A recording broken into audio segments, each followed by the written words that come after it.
Hey there. Come on up. All right. Great stuff. Thank you.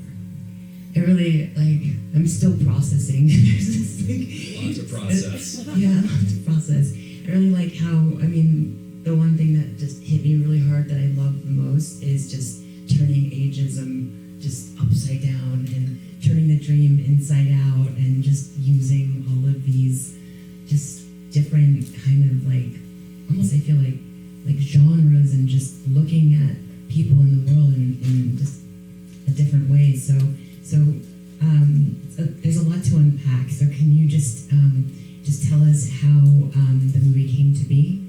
Sure. Well, first of all, I'm the creative kind of co-producer on the film. John Clayton Doyle, the writer and director, is sad he can't be here, as is Doug. They're stuck in New York attending another festival. But I'm so happy to be here and so happy to present the movie in an audience to a live audience and like a big screen, you know, which is so much better than seeing it on a laptop alone.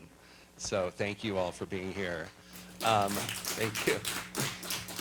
The film, I mean, no one could have ever come up with this guy as a character. He's a real guy. Doug is a corporate accountant who retired and harbored these dreams, and there's something about that I think is like very specific but very universal, you know, and I think we can all, there are a lot of creative people here, know like the way that creative journeys go are like, they're not often external. The truth is they're quite internal. And I think the point of this film and some of the crazier elements of this film were to show sort of the inner struggle that Doug was going through and show it through the lens of John Clayton Doyle, the director, who comes from a dance background and kind of a visual arts background, less so like a film background. And it's just a weird process that took root at his retirement party. John was hired to be a choreographer for Doug for like a retirement video. And this is what resulted like 5-6 years later. It's pretty unique, and we're really excited to finally get to share it. Yeah, it's really, I love the blending of that. That's no wonder. The dance was just really, really beautiful. And how did you guys handle the edit? Yeah. Yeah, it was a long edit. It was difficult, right? Because like we're dealing with, I think John as a filmmaker is very allergic to traditional narrative. And we thought that since this was such a familiar story, you know, underdog fighting to become something, you know, maybe over familiar, that maybe there was some leeway to be a little experimental with it, to bring it to a place that was a little less literal and really try to externalize the internal, as we did in like kind of the middle of the film. So do you feel like opening it up, or opening up to the audience? Did you have something else that you wanted to add in first? No, I'd love to. Okay, does anyone have any questions about the film? Yes. Is there another mic for her, or? No. Oh, yeah. I have to talk loud. I'm sorry. I couldn't tell if you're on. Oh, hi. Is Doug on tour? No, not yet. I think it depends on the day. You know, some days he's like, no way. Some days he's like, maybe, you know, like, so, yeah, we'll see.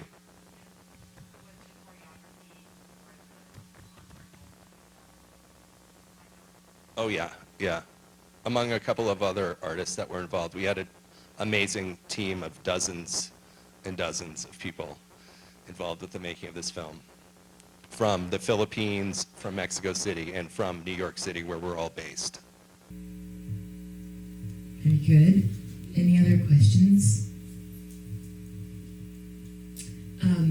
Okay, so that was another thing that I had noticed was I loved seeing the culture in the Philippines, and then I felt like that was Mexico, right? Or somewhere in South America. Yeah, we filmed in the Philippines and Mexico City.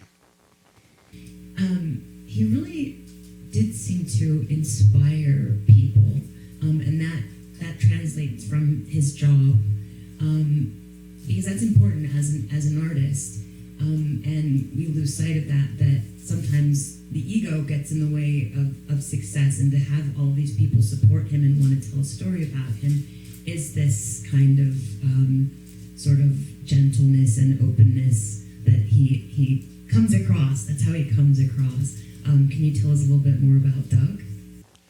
Yeah, what you see is really what you get.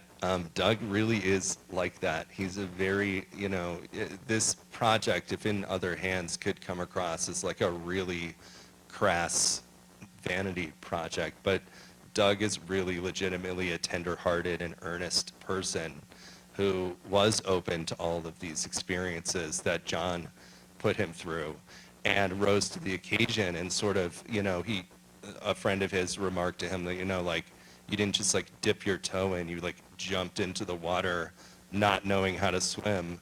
And that's really how the movie was. And so a lot of the questions that the movie sort of asks about, like the creative process, I mean, like how far, and sort of what are the costs? This is depicted in sort of a non-literal way, but what are the costs to Doug's marriage from doing that? And how far is too far, and things like this are questions that I think we're posing in like a non-traditional way in this film.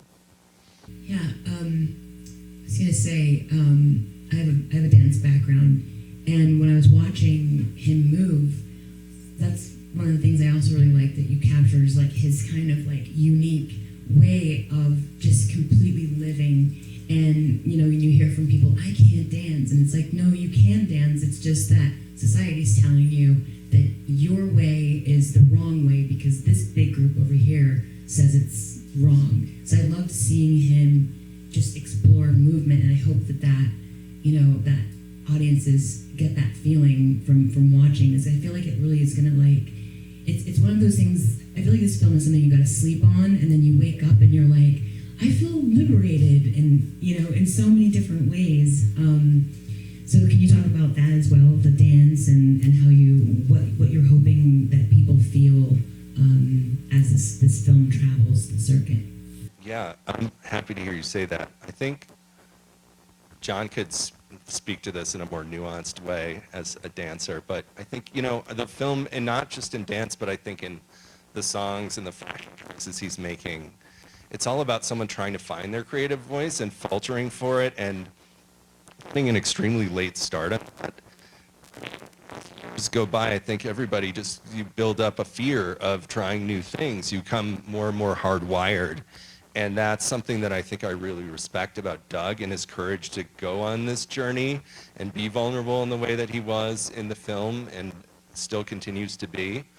It's really inspiring, and I think it's universally inspiring. And there was an energy that brought that kind of, it seeped into everybody. Although I don't think the film really would have worked or resonated without the participation of all of the ensemble and the supporting characters who are sort of on similar journeys and facing very different hardships, but hardships none the same. So that's it. That's Yeah, I definitely love the way that it helps just reframe our own limitations and turns them into strengths. That comes across in a really beautiful way. So thank you for that. And is there anybody else that had? Yeah. The mixing of the genres, documentary, narrative, music video, was it written that way on the page? It was. John really was, we had to it was always a balancing act with that. John always wanted to push it. And I think my role and the role of the other producer on the film was like, let's kind of find that balance where the audience won't march out of the theater. We really wanted to push it as far as it could go without toppling over. But John, he was very much like it was really a movie divided into 4 parts, the dry documentary beginning, and then you have the kind of campy Sin Andres section where he's learning, and then there's a really psychedelic music video section ending in a live concert.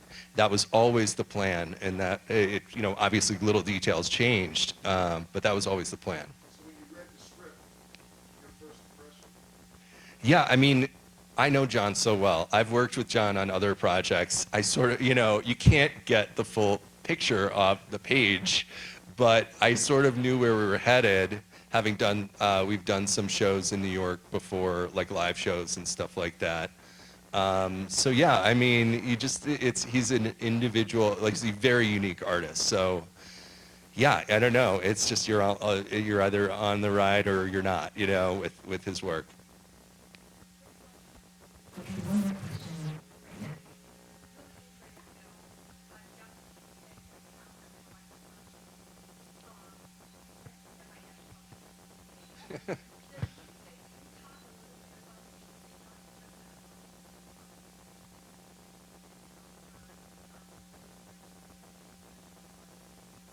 Yeah, those are original songs, except for The Fear, which is a cover of a Lily Allen song. But yeah, I mean, that was another element. I mean, John and a bunch of great musicians worked with Doug to write those songs. And that was just another example of someone who's never done this before finding their voice so late in the game, you know, never having tried singing publicly before. You know, all this stuff. I mean, it's just like incredible, and it was really, really fun to see him develop even over the course of production, like over the course of those 4 years or so that we were working on this film. I think, okay, one last very, very fast question. Yes? Where can I get the yogurt? That was my main contribution to this film. I actually edited and animated that yogurt commercial. So I want that yogurt too. It's like really cool looking, right? That packaging, it's pretty fun. Yeah, it's only 50-50. Well, thank you so much. And now we all know if Doug can do it, we can do it. We can find our biggest strength. Thank you so much. Thank you.